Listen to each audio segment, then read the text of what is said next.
មានប្តីប្រពន្ធមួយគូដែលទៅនឹងរៀបការជាមួយគ្នាថ្មីបាននាំគ្នាទៅលេងនៅសួនសត្វអូខេបានឃើញស្វាឈ្មោលនិងស្វាញីលេងជាមួយគ្នាយ៉ាងងប់ងល់ប្រពន្ធបានប្រាប់ប្តីថាមកមើលស្វា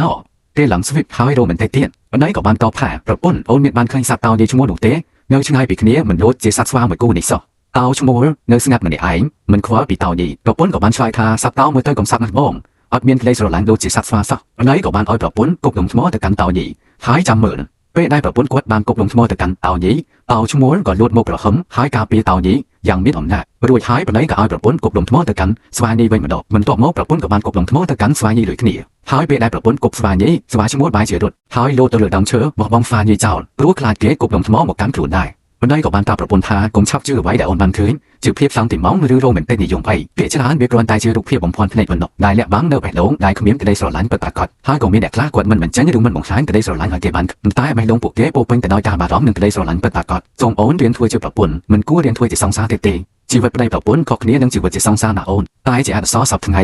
ស្នេហាបែបសត្វស្វាមានច្រើនជាងស្នេហាបែប